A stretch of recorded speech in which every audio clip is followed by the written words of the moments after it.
Right, Leader of the National Party. Mr. Speaker, thank you. Mr. Speaker, I rise to inform the House about the survey currently being conducted by the Department of Regional Development and Lands. The Living in the Region survey will ask more than 40,000 regional Western Australians for their views on what makes regional WA such a great place to live. The Royalties for Regions funded survey gives regional communities the opportunity to have a say on what attracts people to regional areas and what makes them want to stay. As you are aware, Western Australia's population is likely to double by 2050. This growth provides an opportunity to establish a regional network of thriving cities and towns where people want to live and work. The government's Supertowns program is already planning and working towards this future development.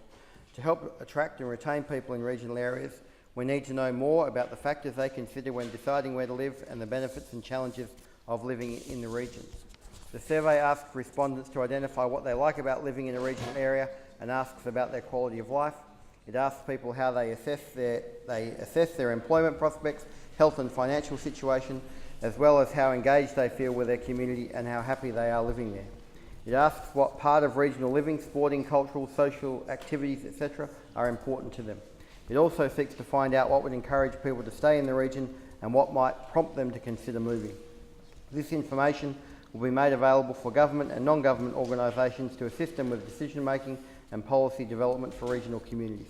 The survey was mailed to approximately 40,000 residents across regional WA in April 2013. A further 5,000 surveys have been distributed through the Community Resource Network, the Rural, Remote and Regional Women's Network, the Regional Chambers of Commerce, local governments and regional development commissions.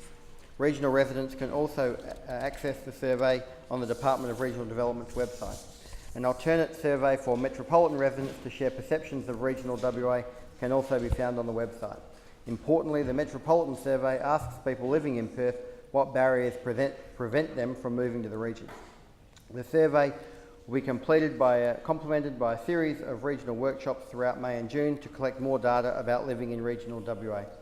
This is the first time in more than a decade that a comprehensive regional survey of this nature has been undertaken.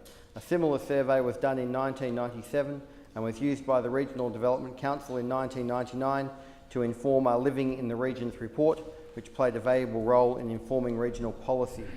The 2013 Living in the Regions survey will make a valuable contribution in informing regional policy development for years to come.